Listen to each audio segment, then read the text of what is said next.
तो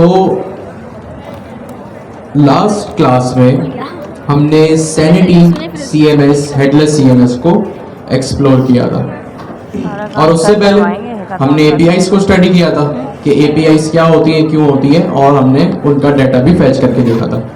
फिर हमने हेडलेस सीएमएस देखा कि हेडलेस सीएमएस क्यों होता है, क्या बेनिफिट्स होते हैं उसके, और किस तरह आप अपने नेक्स्ट जेएस की एप्लीकेशन में उसको कनेक्ट करते हैं और उसकी वजह से, उसके बेनिफिट से, उसके जो फीचर्स हैं, जो फायदे हैं, कैसे एक नॉन टेक्निकल बंदे को सैनिटी के फायदे होते हैं। एपीआईज हमने पढ़ लिया, सैनिटी हमने पढ़ लिया, जो कि सर अमीन के तरफ से दिए हुए माइलस्टोन 3 की रिक्वायरमेंट थी। ब्लॉग वेबसाइट बनानी थी, कुछ उसमें रॉकेट साइंस करना नहीं था। जो कॉन्सेप्ट आप लोगों ने ब्लॉग वेबसाइट में यूज करने थे कि एक ब्लॉग हो, होम पेज हो, होम पेज के ऊपर ब्लॉग की लिस्ट आ रही हो और उस लिस्ट में किसी भी ब्लॉग पे आप क्लिक करें तो आप डायनेमिक राउट पे उसके पहुंच जाएं। ये सेम काम हमने बुक्स एपीआई में भी किया और जेसन प्लेस होल्डर की एपीआई में भी हमने इसको बिल्कुल इंप्लीमेंट किया। कॉन्सेप्ट हमेशा वही रहेगा, दुनिया की कोई भी एपीआई आप उठा लें, कॉन्सेप्ट हमेशा वही रहेगा कि आप जो है वो किस तरह एक पर्टिकुलर आईडी की बेस पे, ज्यादातर ये आईडी की फील्ड पर ही होता है, हो सकता है नेम पे भी हो, कोई दूसरी फील्ड पे भी हो, लेकिन किस तरह आईडी की फील्ड के ऊपर जो है वो आप डायनेमिक सेगमेंट के ऊपर फॉल करते हैं। तो दुनिया की कोई भी एपीआई हो, कॉन्सेप्ट हमेशा यही रहेगा। और जो एक सबसे बेसिक काम है जो आप लोगों को अब तो आ ही गया होगा करना, कि किस तरह सारे प्रोडक्ट्स को आपने अपने होम पेज पे या किसी भी कंपोनेंट पे आपको लिस्ट करना है। सिंपल, आप एक एपीआई कॉल करते हैं, जब आपको सारा डाटा चाहिए हो तो आप एपीआई कॉल करते हैं। वो एपीआई क्या करती है, आपको एरे में ऑब्जेक्ट्स रिटर्न करती है, आप डॉट मैप का फंक्शन चलाते हैं और वो सारी की सारी चीजें आपके पेज पे लिस्ट हो जाती हैं। फिर आप क्या करते हैं, लिंक कंपोनेंट के थ्रू जब आपको नेविगेट करना हो तो आप नेक्स्ट.जेएस का लिंक कंपोनेंट यूज करते हैं और लिंक कंपोनेंट को यूज करते हुए आप डायनेमिक चीज पे, डायनेमिक राउट पे फॉल करते हैं। आज का हमारा टॉपिक आपकी स्क्रीन के ऊपर है, जो है राउट हैंडलर्स। राउट हैंडलर्स आपको पता है, हम नेक्स्ट.जेएस ऐप राउटर को पढ़ रहे हैं। राउट हैंडलर्स क्या होते हैं, क्यों होते हैं। अभी जो आपने एपीआई पढ़ी, अच्छा ये टॉपिक एपीआई से रिलेटेड है, तो इट मींस हम वापस जो है वो एपीआई की तरफ से आ गए। लेकिन इस एपीआई में, राउट हैंडलर में, और जो हमने पिछली 2 क्लासेस में एपीआई पढ़ी, उनमें डिफरेंस क्या है। उनमें डिफरेंस ये है कि भैया जब आप अभी जो बुक्स एपीआई को यूज कर रहे थे या जेसन प्लेस होल्डर एपीआई को यूज कर रहे थे, तो वो किसी और की एपीआई है, वो आपने अपने हाथों से थोड़ी बनाई थी, वो इंटरनेट पे रखा हुआ डाटा था जो आप सिर्फ फेच कर रहे थे। फेच कर रहे थे, अगर टेक्निकल अल्फाज में बोलूं तो गेट कर रहे थे। गेट मेथड होता है ना, गेट पोस्ट वगैरह, आप डाटा को गेट कर रहे थे। जैसे बुक्स एपीआई का डाटा है, आपने देखा उसको फेच करके सिर्फ 5 या 6 बुक्स हैं उसमें, क्योंकि किसी और की एपीआई है, आप सिर्फ उसको गेट कर रहे थे, यानी जो डाटा उनके पास है वो सिर्फ और सिर्फ आप अपनी वेब एप्लीकेशन में दिखा रहे थे। लेकिन क्या ये काफी है? हाँ ठीक है, काफी तो है, लेकिन उसमें एक रिस्ट्रिक्शन ये है कि उस बुक्स एपीआई में या उस जेसन प्लेस होल्डर एपीआई में या किसी की भी कोई एपीआई जो दूसरे की हो, उसमें आप कोई मैनिपुलेशन, मॉडिफिकेशन नहीं कर सकते। जैसे व्हाट इफ अगर आपके पास 5-6 बुक्स है, आपको 5 और ऐड करनी है, तो ये रिस्ट्रिक्शन है आप पे। वहां आप फंस रहे थे कि भाई 5, क्योंकि किसी और की एपीआई है ना, तो आप वहां डाटा ऐड नहीं कर सकते, डिलीट नहीं कर सकते, अपडेट नहीं कर सकते। ठीक है। अब राउट हैंडलर्स क्या है, तो हमने जो पिछली एपीआई पढ़ी वो भी एपीआई का कॉन्सेप्ट था, सब कुछ सही चल रहा था, आप वो कॉन्सेप्ट कहीं नहीं जा रहा। वो कॉन्सेप्ट को याद रखते हुए, जहन में रखते हुए ही हम इस राउट हैंडलर्स को पढ़ेंगे। तो जो पिछली हमने 2-3 क्लासेस में पढ़ा वो आपको जहन में होना चाहिए। अच्छी बात है, दोबारा एक चीज हो रही है, रिपीट भी हो जाएगा और कॉन्सेप्ट क्लियर हो जाएंगे मजीद। अब राउट हैंडलर्स में क्या होता है, आप अपनी खुद की एपीआई क्रिएट करेंगे। ठीक है, अभी तक आप क्या कर रहे थे, दूसरे की एपीआई यूज कर रहे थे, दूसरे की एपीआई यूज कर रहे थे। अब आप क्या करेंगे, खुद की एपीआई बनाएंगे। और नेक्स्ट जेएस ऐप राउटर में पेजेस डायरेक्टरी में भी होता है, लेकिन नेक्स्ट जेएस ऐप राउटर में कॉन्सेप्ट है हमारे पास राउट हैंडलर्स का, जिसमें आप क्या करते हैं कि अपनी खुद की एपीआईज को जो है वो क्रिएट करते हैं। तो मैं ब्राउजर पे आता हूं।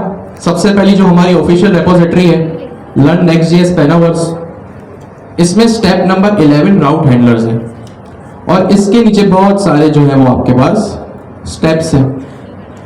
इसमें एक्सरसाइजेस भी हैं, और इसमें जो है वो चीजें आपके पास डॉक्यूमेंटेड भी हैं। तो स्टेप नंबर 11 राउट हैंडलर्स आज का हमारा टॉपिक है, ये हमारी रेपोजिटरी में। और आप जब गूगल पे आके लिखेंगे राउट हैंडलर्स नेक्स्ट जेएस, सॉरी राउट हैंडलर्स नेक्स्ट जेएस, तो सबसे पहला जो लिंक होगा वो आपको मिल जाएगा। ज़हन में रहे, ये राउट हैंडलर्स ऐप डायरेक्टरी में होता है, ये रहा feature available in app directory. सही है, तो ये आपने ज़हन में रखना है कि आप ऐप डायरेक्टरी की डॉक्यूमेंटेशन में हो, पेजेस डायरेक्टरी की डॉक्यूमेंटेशन में ना हो।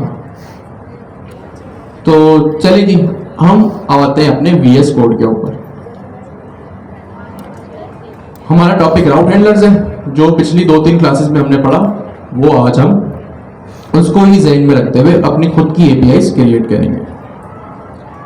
तो आप लोगों को जैसे पता ही है कि ऐप राउटर में सारी जो हमारी कोडिंग होगी वो ऐप डायरेक्टरी के अंदर होगी। तो मैं क्या करूंगा, अपने ऐप फोल्डर में आऊंगा और एक फोल्डर क्रिएट करूंगा। क्या क्रिएट करूंगा? फोल्डर क्रिएट करूंगा एपीआई के नाम का। ठीक है, इसका नाम एपीआई ही होगा। एपीआई नाम का मैंने एक फोल्डर क्रिएट किया, और इसमें एक और फोल्डर क्रिएट करूंगा जिस नाम की मुझे एपीआई बनानी होगी। सही है। अब सपोज करें, हमने लास्ट क्लास में क्या देखा था कि हम सपोज करें बुक्स एपीआई को यूज कर रहे हैं। सही है, तो हमने क्या देखा था कि बुक्स एपीआई का फॉर एग्जांपल बुक्स api.com, ये हमारा यूआरएल था। और इस यूआरएल के बाद हमने एक राउट लिखा था जो वहां पे डॉक्यूमेंटेशन में था भी, वो था /books। ठीक है, तो ये /books अगर आपको याद हो तो मैंने कहा था कि एक राउट है ये। सही है। फिर हमने क्या देखा, books api.com /books/id, ये दो चीजें हमने देखी लास्ट क्लास में। तो ये बुक्स क्या है, जब हम बुक्स पे नेविगेट कर रहे थे तो सारी की सारी बुक्स हमें लिस्ट हो रही थी। फिर हमने /books/id किया, तो एक पर्टिकुलर बुक जिसकी आईडी मैच हो रही थी वो हमें मिल रही थी। तो इसी तरह हम यहाँ पे एक अदद राउट क्रिएट करेंगे। एपीआई का फोल्डर होगा, लाजमी सी बात है, और उसके अंदर एक और फोल्डर होगा जो आपने नाम रखना होगा। सपोज करें यहाँ जो अभी हमने जो लास्ट क्लास में भी हमने चीजें देखी वो क्या थी,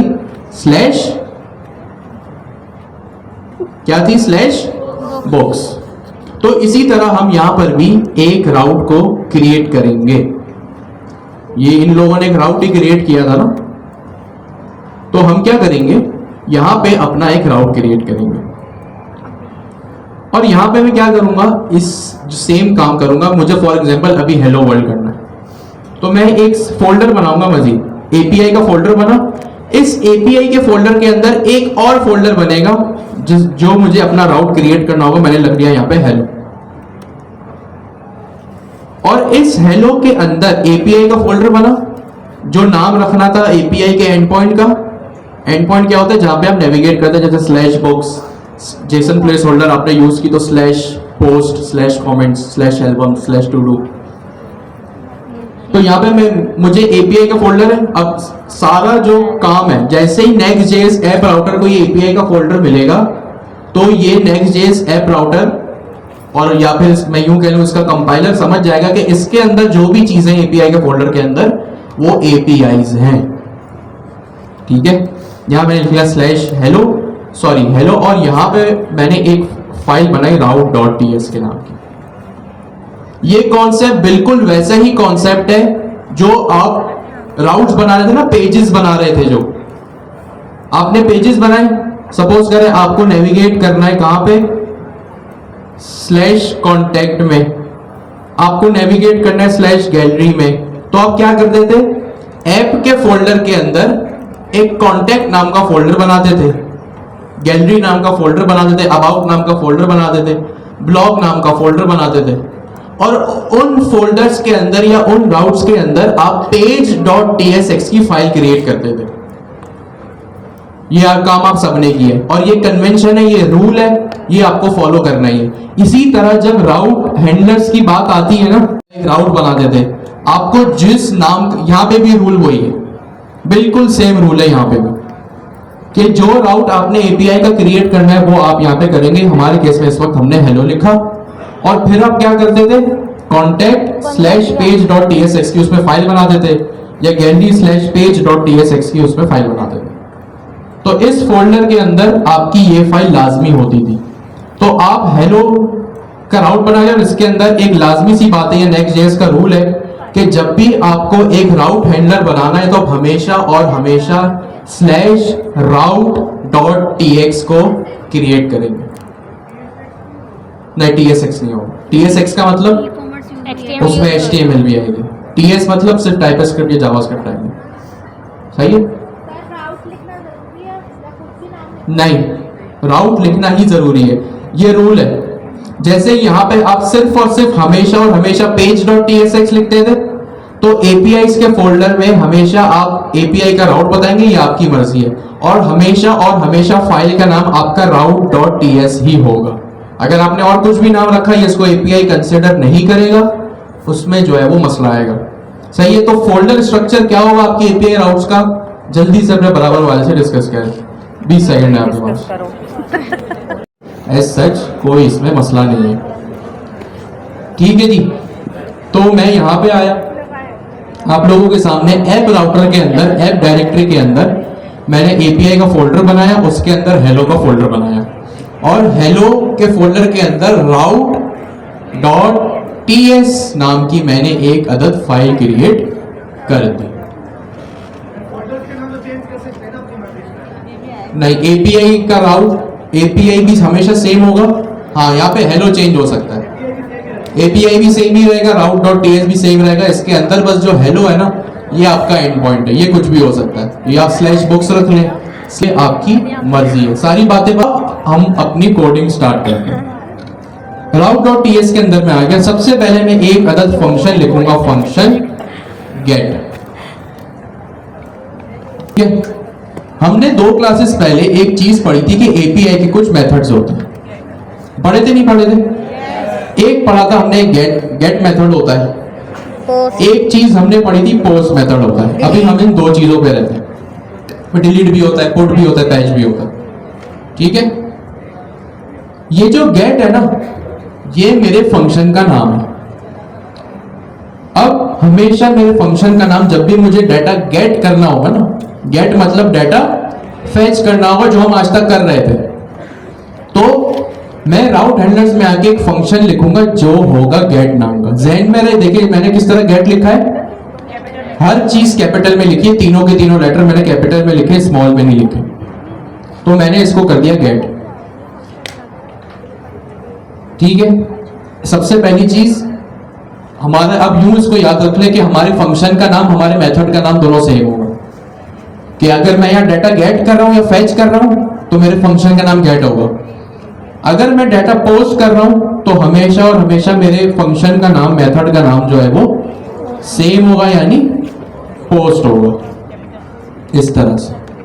अभी हम सिर्फ गेट पर हैं, तो हम सिर्फ गेट मेथड को डिस्कस करें, सबसे पहली बात। दूसरी बात, जब भी आप राउट हैंडलर में कोई मेथड बनाएंगे, कोई फंक्शन बनाएंगे, तो इसको एक्सपोर्ट करना लाजमी है,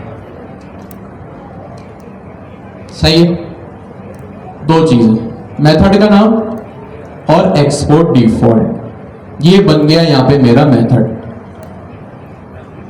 ठीक है? इसके अंदर अब मैं गेट मेथड लिखूंगा, सिंपल मैं कुछ भी नहीं करूंगा, सिंपल एक अदद में ऑब्जेक्ट रिटर्न करूंगा।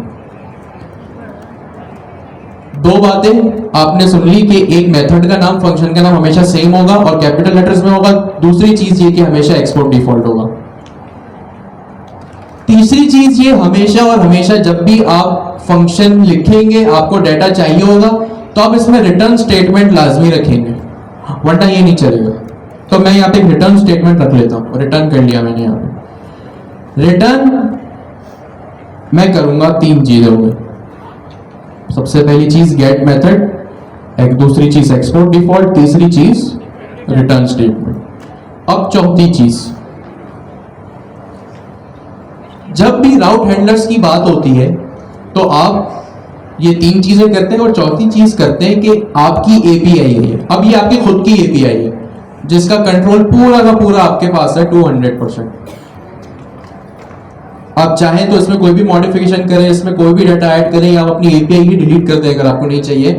सारा का सारा ईच एंड एवरी कंट्रोल आपके खुद के हाथों में है। गेट कर लिया, एक्सपोर्ट डिफॉल्ट कर लिया, रिटर्न कर लिया। इसके बाद मैं इसको रिटर्न कैसे करूंगा? आज तक हम क्या करते हैं, रिटर्न यूं कर देते, फॉर एग्जांपल अली करके। ये सिंपल हमने Q1 में बहुत किया। लेकिन जब आप राउट हैंडलर्स में किसी मेथड को रिटर्न करवाते हैं ना, किसी मेथड के रिजल्ट को रिटर्न करवाते हैं, तो एक स्पेशल तरीके से करवाते हैं। वो करवाते हैं नेक्स्ट रिस्पॉन्स के तरीके से, और ये इंपोर्ट हो जाएगा। ठीक है। मैंने क्या किया, रिटर्न नेक्स्ट रिस्पॉन्स, और ये क्लास है तो मैं राउंड ब्रैकेट्स भी लगा लेता हूं इस तरह से। अब यहां पे गौर से सुने क्या हुआ। मैंने कहा रिटर्न नेक्स्ट रिस्पॉन्स। जब भी राउट हैंडलर्स की बात आएगी, हमें कुछ भी रिटर्न करना होगा, चाहे गेट मेथड में हो या पोस्ट मेथड में, तो क्या होगा, स्पेशल वे में हम रिटर्न करवाएंगे। किस तरह से रिटर्न करवाएंगे? With the help of next response. अब ये नेक्स्ट रिस्पॉन्स क्या चीज है भाई? ये नेक्स्ट रिस्पॉन्स आपके एपीआई को बताएगा कि इसमें एक जो है वो तरीका है जो आपकी एपीआई स्पेशल वे में रिटर्न कर रही है। सही है? फिर से सुनिए, नेक्स्ट रिस्पॉन्स एक स्पेशल तरीका है आपके डाटा को रिटर्न करवाने का in the context of app router. अब ये ऐप राउटर, सॉरी, ये नेक्स्ट रिस्पॉन्स आपको आपकी एपीआई को, या यूं कहने चले आपके नेक्स्ट जेएस को बताएगा कि ये एपीआई इस पॉइंट पे आके, इस लाइन पे आके कुछ रिटर्न कर रही है। और यहां किस तरह रिटर्न करेगी हमने डिस्कस भी किया था। एपीआई डाटा किस फॉर्म में लाती है? जेसन में। किस फॉर्म में लाती है? जेसन फॉर्म में। जबरदस्त। तो ये नेक्स्ट रिस्पॉन्स डॉट जेसन करूंगा। सही है? अभी जेसन में रिस्पॉन्स एरर क्यों आ रहा है वो जाने दो। और ये इंपोर्ट होगा कहां से? Next response from next server.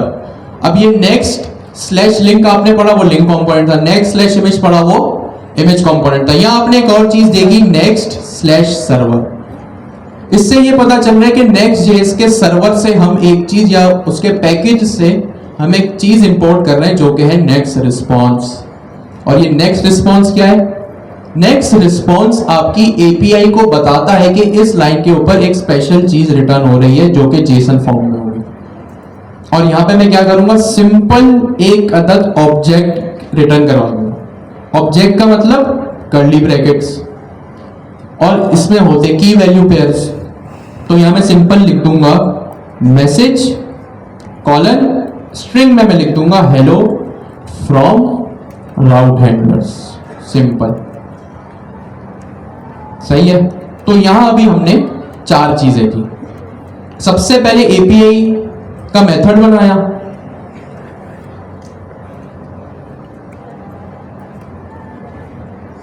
API method, ठीक है। ये चार चीजें करना लाजमी है आपने जब भी आपको एपीआई बनाएंगे, चाहे गेट मेथड हो, पोस्ट मेथड हो, ये दो तीन चार चीजें हम लाजमी करेंगे। एपीआई का मेथड बनाया, उसका नाम सेम होना जरूरी है जो आपका फंक्शन का नाम सेम होना जरूरी है जो आपका मेथड है। गेट हो या पोस्ट हो, डिलीट हो, ये उस डिलीट में भी सेम रहेगा, पुट में भी सेम रहेगा, पैच में भी सेम रहेगा। ठीक है। सबसे पहली चीज मैंने क्या किया, एक फंक्शन बनाया जिसका नाम होगा एपीआई मेथड, जिसका नाम एपीआई मेथड से मैच करेगा, फंक्शन नेम। ठीक है, अब आप इसको कुछ भी कर दो। फिर मैंने क्या किया, इसको एपीआई हमेशा जेसन में रिटर्न होती है, तो हमने यहाँ किया next response dot JSON.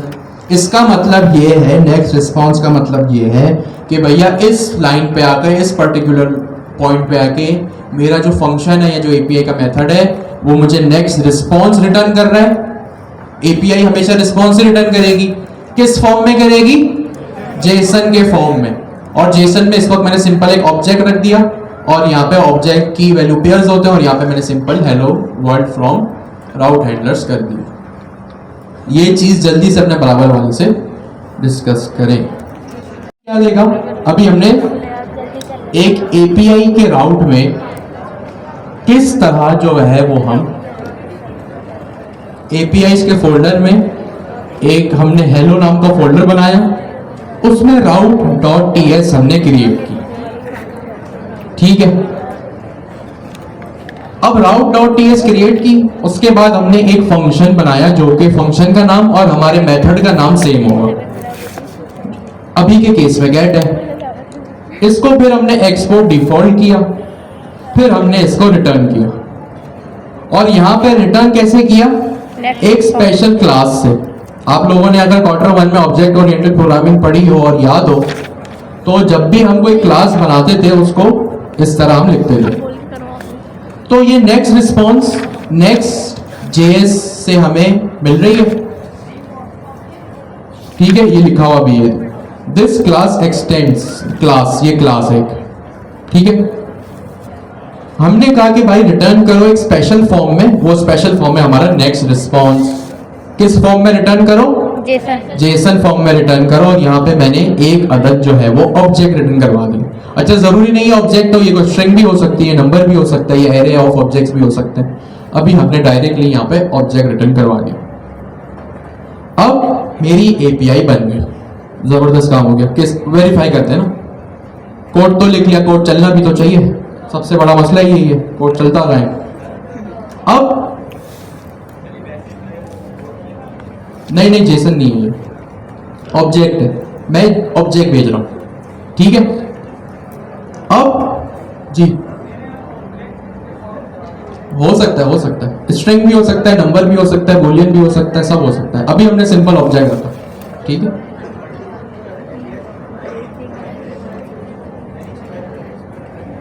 Array होगा ना, किसको, ये मल्टीपल डेटा को? हाँ ऑफ कोर्स, जैसे आप किसी दूसरे की एपीआई को हिट कर रहे थे, आपको एरे में ऑब्जेक्ट्स मिल रहे थे, आपकी एपीआई को भी कोई हिट करेगा, उसको चीजें चाहिए होंगी, इसी तरह मिलेगी उसको। ठीक है, अब इसको कॉल करते हैं। सबसे पहले तो उसको ब्राउजर में कॉल करते हैं। हमने बुक्स एपीआई को भी सबसे पहले यहीं पे कॉल किया था ना, बाद में अपने कोड में लिखा था, तो हम यहां पर भी यही करते हैं। किस तरह लिखेंगे, लोकल होस्ट 3000, जो कि आपको पता है, आप npm run dev करते हैं, मेरा सर्वर यहाँ पे चल रहा है आप लोगों के सामने, तो लोकल होस्ट 3000 मैंने लिखा। फिर आप क्या करते थे, लोकल होस्ट 3000 लिखने के बाद आप क्या करते थे, सपोज करें आपको कॉन्टैक्ट पे जाना तो आप लिखते थे /contact, एंटर करते थे, कॉन्टैक्ट के पेज पे चले जाते थे। अब आपको क्या करना है, आपको एपीआई कॉल करनी है अपनी। तो अभी हमने किस नाम का फोल्डर बनाया, हेलो। अच्छा, दोनों बातें सही है। यहां एपीआई भी हम लिखेंगे और हेलो भी लिखेंगे। सबसे पहले मैं लिखूंगा एपीआई लोकलहोस्ट 3000 /API और उसके बाद मैं लिखूंगा /help इस तरह से, और यहां मैं लिखूंगा /hello। ये हेलो क्या चीज है भाई, ये वही नाम है जो अभी मैंने अपने फोल्डर का नाम दिया, जो कि एपीआई का राउट मैंने बनाया। देख लेते हैं, अगर चीज सही लिखी है तो चल जानी चाहिए, वरना कोई ना कोई एरर आ जाएगा। मैंने लिखा /hello। जैसे ही मैंने यहाँ पे रिक्वेस्ट भेजी और मेरी एपीआई नहीं चली। अभी क्यों नहीं चली, अभी देखते हैं। नो एक्शन रिक्वायर्ड एक्सपोर्टेड, कोई ना कोई चीज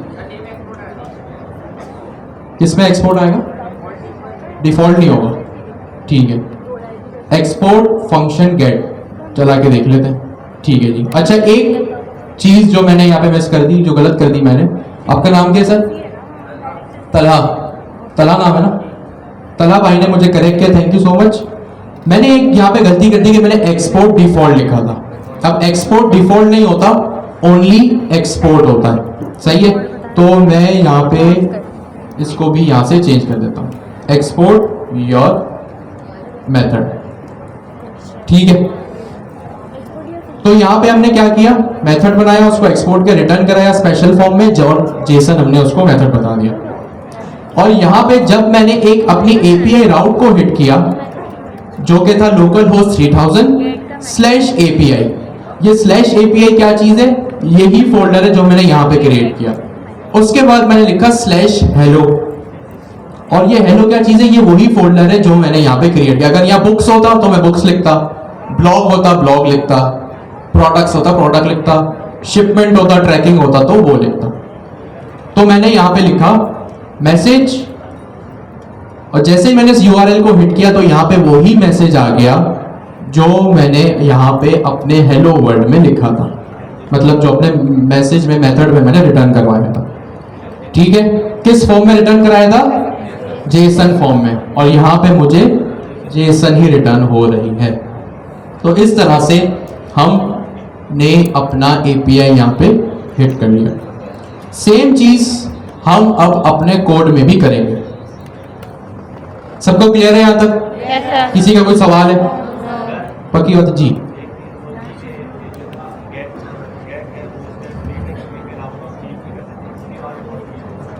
जी बिल्कुल,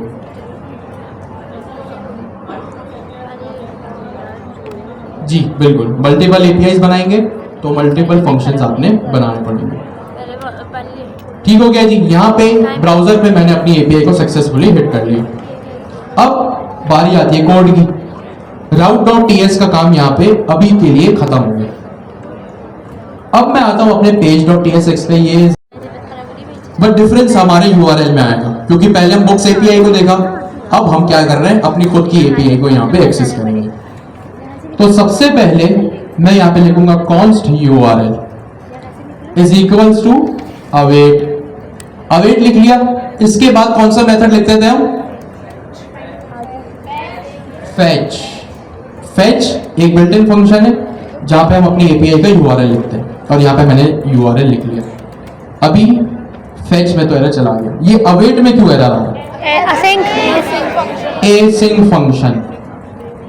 await का क्या मतलब है कि भाई वेट करो, रुक जाओ।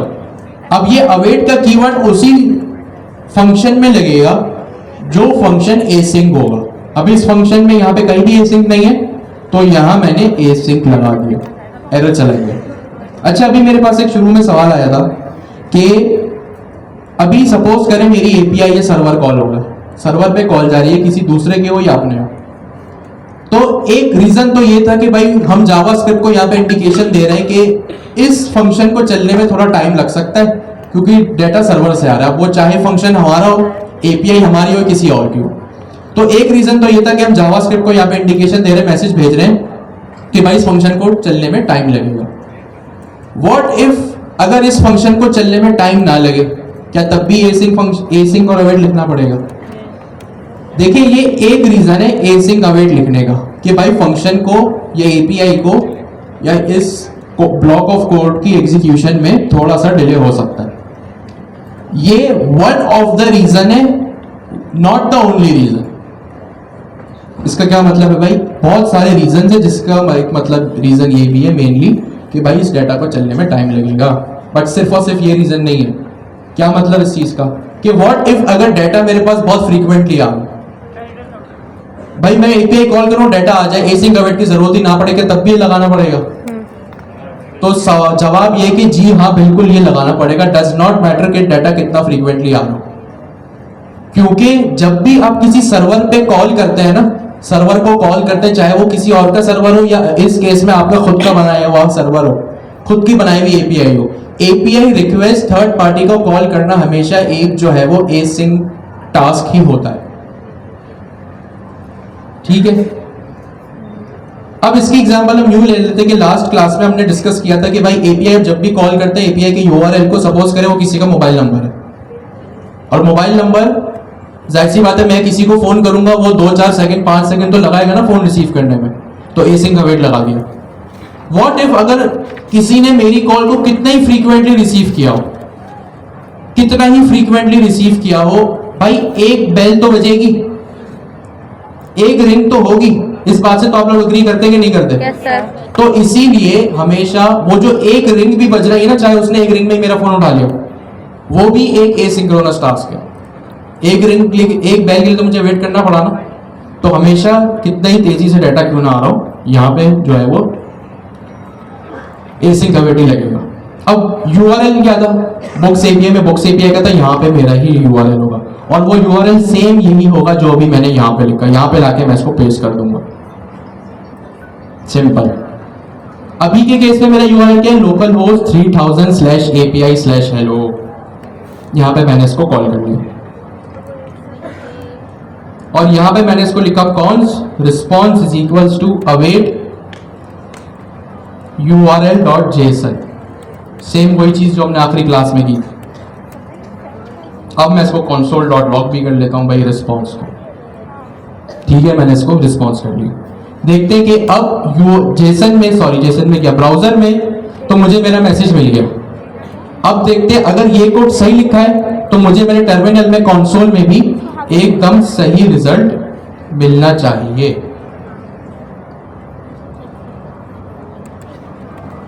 ठीक है, ये तो ऐसे ही मैंने हेडिंग लिख ली, इसका कोई लेना देना नहीं है। ठीक है, मैं यहाँ पे आता हूँ लोकल होस्ट 3000, जो हमने चीज पहले भी डिस्कस की कि भाई जिस एपीआई पे आप होंगे, जिस राउट पे आपकी एपीआई कॉल हो रही होगी, वहां पे जो है वो आप लाजमी एक, वैसे तो डाटा आ ही जाएगा, ना भी आ रहा हो तो इस एपीआई पे, उस राउट पे, इस केस में हमारे पास होम पेज है तो वहां पे मैंने हिट करके देख लिया और यहाँ पे मैंने अपना टर्मिनल ओपन किया तो यहाँ देखें मैसेज में मेरे पास message hello from route handlers आ गया। ये राउट हैंडलर्स का मैसेज वही है जो अभी मैंने route.ts में लिखा। सही है, तो जैसे हमने बुक्स एपीआई को हिट किया, सबसे पहले ब्राउजर में चेक किया कि उसका रिस्पॉन्स क्या होगा और फिर उसके बाद हमने अपने कोड में देखा। अब हमने खुद की एपीआई बनाई और अब हमने देखा कि अब हम खुद की एपीआई को अपने ही कोड में कैसे हैंडल करते हैं। इट मींस एपीआई क्रिएट करने वाले भी अब हम हैं और उस अपनी ही क्रिएट की हुई एपीआई को कॉल करने वाले भी हम हैं। मतलब बैकएंड भी अब हम लिख रहे हैं और फ्रंट एंड भी अब हम खुद लिख रहे हैं। तो ये होता है राउट हैंडलर। इस जो मैसेज मैंने यहां लिखा वही मेरे पास अपने कोड में भी आ गया। कोड में क्या लिखा, वही कोड लिखा जो हम आज तक लिख रहे हैं। सबसे पहले मैंने अपने कंपोनेंट को, सर्वर कंपोनेंट था बाय डिफॉल्ट, तो यहाँ पे एसिंक लगा दिया। क्यों एसिंक लगाया, क्योंकि मुझे यहाँ अवेट चाहिए था। और यहाँ पे फेच मेथड आपको पता है बिल्ट इन फंक्शन है और यहाँ पे मैंने यूआरएल दे दिया। वो बिल्ट इन फंक्शन है जो यूआरएल का, एपीआई का यूआरएल एक्सेप्ट करता है। आज तक हम books API, Jason placeholder API को डिस्कस कर रहे थे, या क्लाइंट डॉट फैच करके, अगर आपने सैनिटी भी यूज किया हो तो उसमें भी क्लाइंट डॉट फैच कर रहे थे। वो फैच उसका अपना है, चले वो छोड़े, वो लंबी हो जाएगी। फैच यहाँ पे हमने यूआरएल लिख लिया। उस फैच में भी हम ग्रॉक की क्वेरी लिख रहे थे, यहाँ भी हम यूआरएल लिख रहे हैं जो कि हमारे केस में लोकल होस्ट 3000/API/hello। और यहाँ पे एपीआई क्या रिटर्न करती है, हमें जेसन चाहिए होती है तो हमने जेसन रिटर्न करवा दिया। जेसन रिटर्न करना भी एक एसिंक्रोनस टास्क है तो यहाँ भी मैंने अवेट लगा दिया। अपने जो रिस्पॉन्स आया उसको मैंने कंसोल कर दिया और कंसोल करने के बाद मुझे यहाँ पे राउट हैंडलर्स मिल रहे हैं, जो एपीआई का रिस्पॉन्स है वो मिल रहे हैं। तो किस तरह हमने यहाँ पे एपीआई को कॉल किया अपने कोड में और फिर हमने बैकएंड में क्या किया, जो भी हमने किया शुरू से लेके आखिर तक, एपीआई का फोल्डर बनाने से लेके बैकएंड की एपीआई लिखने से लेके फ्रंट एंड पे उसको कॉल करने तक हमने जो भी किया, जल्दी से अपने बराबर डिस्कस करें। 1 मिनट है आपके पास। बैकएंड की एपीआई लिखी और फ्रंट एंड पे उसको कॉल किया, तो हम 1 घंटे के अंदर फ्रंट एंड से बैकएंड डेवलपर भी बन गए।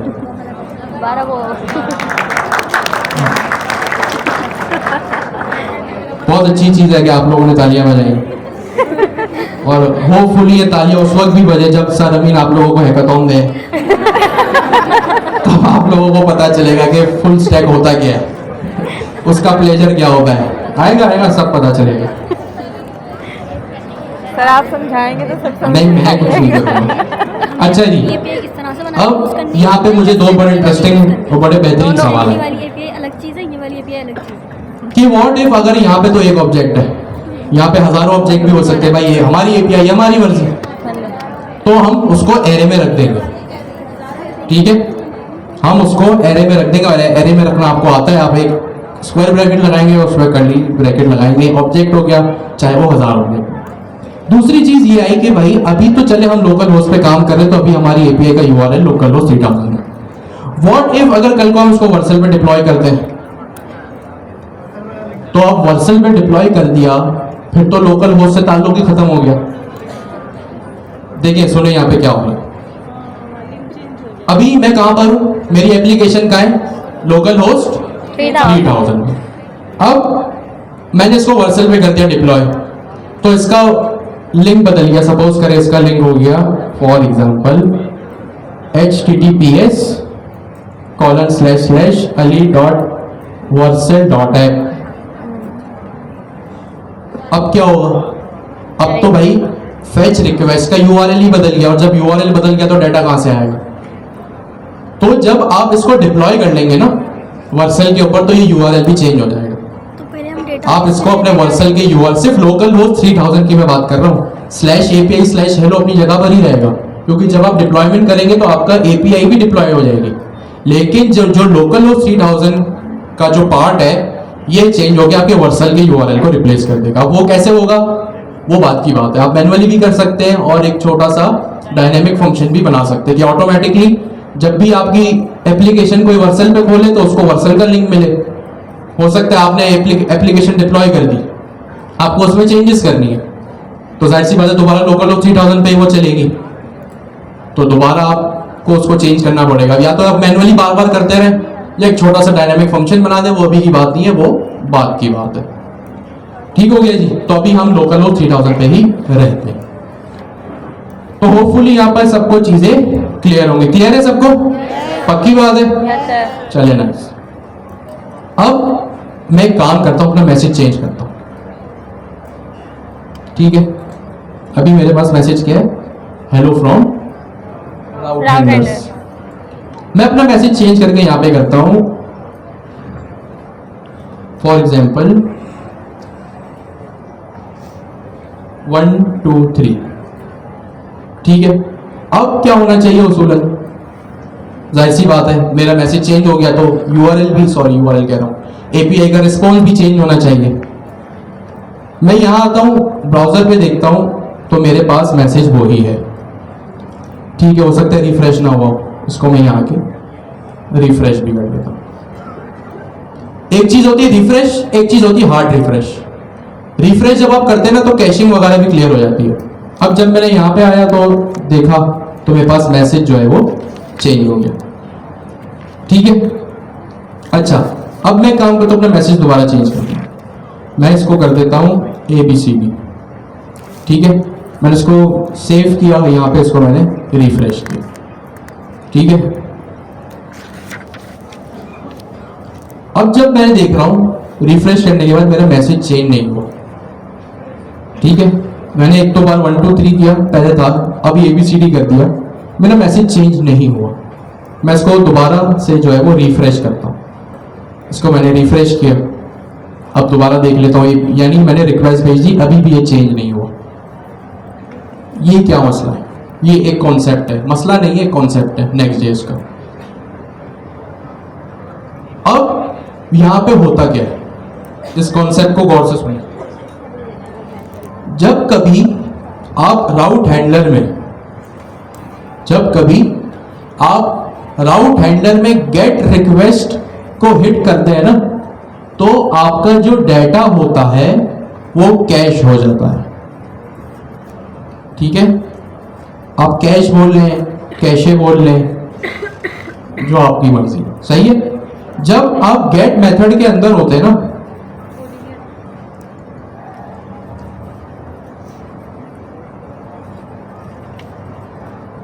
कैश, ठीक है, डाटा जो आपका होता है गेट मेथड के अंदर कैश हो जाता है। अच्छा एक बात और यहाँ पे जहन में रखें, अभी हम Next.js का 14th वर्जन यूज कर रहे हैं। अभी क्योंकि हम 14 यूज कर रहे हैं तो सारे कॉन्सेप्ट भी वही हैं। अच्छा, यहाँ पे अभी Next.js 15 भी आ गया, आपको पता है, बट वो स्टेबल नहीं है या हो गया है, तो अभी भी उसमें इश्यूज आ रहे हैं। तो मैं अभी भी रिकमेंड करूंगा 14 ही यूज करें। अच्छा, Next.js 14 जब आप यूज करेंगे ना, तो ये बात वैलिड है कि भाई जब Next.js 14 में आप जो है वो गेट मेथड को यूज करेंगे तो क्या होगा, डाटा कैश हो जाएगा। लेकिन 15 में इन लोगों ने ये चीज खत्म कर दी है। तो अभी हम 14 पढ़ रहे हैं तो मैं ये बता रहा हूं 15 में इन लोगों ने ये चीज जो है वो खत्म कर दी है। तो अब अच्छा, कैश क्या होता है? अभी सबसे पहला सवाल तो ये, तो डाटा जो होता है गेट मेथड में कैश हो जाता है। अब कैश क्या होता है यहाँ पे? एग्जैक्टली मेमोरी में सेव हो जाता है। कैशिंग ये होता है कि भाई जब कभी आप किसी सर्वर पे हिट करते हैं ना, चाहे वो आपकी अपनी एपीआई का हो इस केस में, या कोई बुक्स एपीआई, जेसन प्लेसहोल्डर, कोई एक्सटर्नल थर्ड पार्टी एपीआई हो, जब भी कभी आप गेट मेथड को हिट करते हैं तो डाटा कैश हो जाता है। कैश क्या होता है भाई? दो चीजें होती हैं, एक एक्सटर्नल सर्वर होता है थर्ड पार्टी एपीआई का, और एक होता है आपका अपना Next.js का सर्वर। अभी हम यूं कर लेते हैं कि Next.js का अपना भी दिमाग होता है, अपनी भी मेमोरी होती है। तो होता क्या है कि जो आपका डाटा होता है ना, Next.js ने ऑप्टिमाइजेशन के लिए, ऑप्टिमाइजेशन का मतलब एफिशिएंसी बढ़ाने के लिए ये काम किया है। क्या काम किया कि वो डाटा को कैश करता है। कैशिंग क्या होती है कि भाई जो आपका डाटा है ना, जो डाटा एक बार आया, वो Next.js क्या करता है, अपने पास ही स्टोर कर लेता है अपनी मेमोरी में या अपने सर्वर के ऊपर। और क्या करता है, जब भी आप उस रिक्वेस्ट पे, उस राउट पे हिट करता है ना, तो सबसे पहले Next.js अपनी ही मेमोरी से आपको डाटा दे देता है। ठीक है, कैशिंग क्या होता है? Next.js अपनी मेमोरी में डाटा स्टोर करता है, और Next.js जब अपनी मेमोरी में डाटा स्टोर कर लेता है, तो जब भी आप कभी गेट रिक्वेस्ट में किसी एपीआई को, किसी भी एपीआई के एंड पॉइंट को हिट करते हैं, यहां पे, तो क्या होता है, चीजें जो है वो कैश हो जाती हैं। कैशिंग का क्या मतलब होता है? Next.js का अपना सर्वर है या अपनी मेमोरी, अपना दिमाग है, वो डाटा वहीं पे रख लेता है। तो ये तो अच्छी चीज है। अगर आपका डाटा चेंज नहीं हो रहा है ना, तो बार बार किसी सर्वर पे हिट करने की जरूरत नहीं है फ्रीक्वेंटली। सही है, ये उस केस में ठीक है कि जब आपका डाटा बार बार चेंज नहीं हो रहा हो ना, तो आप कैशिंग कर लेते, यानी अपने ही सर्वर पे रख लेते। तो आपको क्या करना पड़ता है, इसका क्या फायदा है, बार बार जो है वो डाटा सर्वर पे नहीं जाता, आपकी अपनी मेमोरी से ही आ जाता है। इसकी आसान एग्जांपल यूं ले लें, सपोज करें आप घर में अपने खाना खा रहे हैं। अब खाना आप खाते तो जाहिर सी बात है साथ में पानी भी पीते। अब आपके पास जब भी आपको पानी चाहिए खाना खाते वक्त, तो आपके पास दो ऑप्शन है, या तो आप बार बार अपने जगह से खड़े हो, दस्तरखान से खड़े हो और फ्रिज के पास जाए, डिस्पेंसर के पास जाएं, और बार बार हो सकता है आपको 10 बार पानी की जरूरत हो, तो आप 10 बार अपने दस्तरखान से खड़े हो अपनी जगह से और फ्रिज के पास जाए, डिस्पेंसर के पास जाए और वहां से पानी लेकर आ जाए। एक ऑप्शन आपके पास ये है। दूसरा ऑप्शन आपके पास ये है कि आप एक काम करें कि एक मर्तबा ही बॉटल अपने पास, पानी की बॉटल भर के अपने पास दस्तरखान पे रख ले। सही है, दो ऑप्शन है, या तो बार बार पानी लेने जाए फ्रिज के पास, या आप एक काम करें जितने पानी की आपको नीड हो वो पानी अपने पास एक बोतल में स्टोर करके अपने ही दस्तरखान पे रख दें। तो अगर आप ऑप्शन 1 को यूज करेंगे ना, इट मींस आपने कैशिंग नहीं की। ये जो आपने ऑप्शन 2 किया ना, कि एक मर्तबा आप गए, जितनी जरूरत थी वो चीज लाके अपने पास रख दी, ये जो आपने काम किया ना, ये काम होता है कैशिंग का। कि आपने कैश किया, वो फ्रिज, वो डिस्पेंसर आपका एक्सटर्नल सर्वर है, और वहां जहां आप बैठे हैं अपने दस्तरखान पे, वो आपका Next.js का सर्वर है या Next.js की मेमोरी है। या तो बार बार उस सर्वर के पास जाए और अपना डाटा लाएं, अपना पानी लाएं, या आप जो है वो डाटा अपने पास रख ले, पानी अपने पास रख ले, और जब भी जरूरत हो अपने सर्वर से ले आइएगा। अब जाहिर सी बात है, जब चीज आपको चीज मिल जाएगी, जब बैठे बैठे वन हैंड डिस्टेंस पे चीज मिलेगी, जाहिर सी बात है वो तेजी से मिलेगी, एफिशिएंटली मिलेगी। ठीक है, तो ये होती है कैशिंग कि जब बार बार डाटा चेंज ना हो रहा हो, सपोज करें हमेशा मैसेज हो ही रहता जो थोड़ी देर पहले था, तो यहाँ कैशिंग बहुत अच्छे से चलती। लेकिन व्हाट इफ अगर डाटा बार बार चेंज हो रहा है, सपोज करें आप दस्तरखान पे आपने पानी भरा, पानी खत्म हो गया, अब आप तो वहीं पे बैठ फंस गए। हाँ, उस सूरत में फिर आपको क्या करना पड़ेगा, दोबारा से जाके दूसरे सर्वर पे जाके एक एक्सटर्नल कॉल करनी पड़ेगी और डाटा आपके पास आएगा। तो अभी के केस में हमारे पास यही हो रहा है। सपोज करें यार डाटा मेरे पास राउट हैंडलर्स का मैसेज ही रहता तो कैशिंग बड़ी काम आती। जैसे आप लोगों का वो स्टूडेंट कार्ड है गवर्नर पोर्टल पे, अब वो तो एक बार जेनरेट हो गया, अब आप एक क्वार्टर है आपका, जितनी मरतबा भी आप कार्ड को जेनरेट करें कभी चेंज नहीं होगा वो। तो इस केस में एफिशिएंट है कि आप कैशिंग कर लें, क्योंकि आपका डेटा तो कभी चेंज नहीं हो रहा। एक कार्ड तो जेनरेट हो गया, फिर आपका क्वार्टर 2 भी सेम रहेगा, नाम रोको तो क्वार्टर 3 लिखना होगा जब शुरू हो जाएगा। तो इस केस में फिर आपको एक एक्सटर्नल हिट करनी पड़ेगी सर्वर पे कि लेटेस्ट अपडेटेड डाटा आपके पास आ जाए।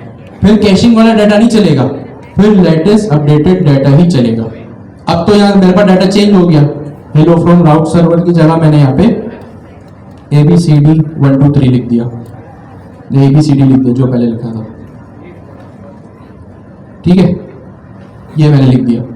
अब डाटा तो चेंज हो नहीं रहा है, तो इसके लिए क्या करूंगा, मैं अपने कोड में आऊंगा, ये तो सेम रहेगा, या तो बस आप मैसेज चेंज करेंगे। पेज में आऊंगा, जो मेरी फेच रिक्वेस्ट है उसको मैं यहाँ पे अब थोड़ा सा मॉडिफाई करूंगा।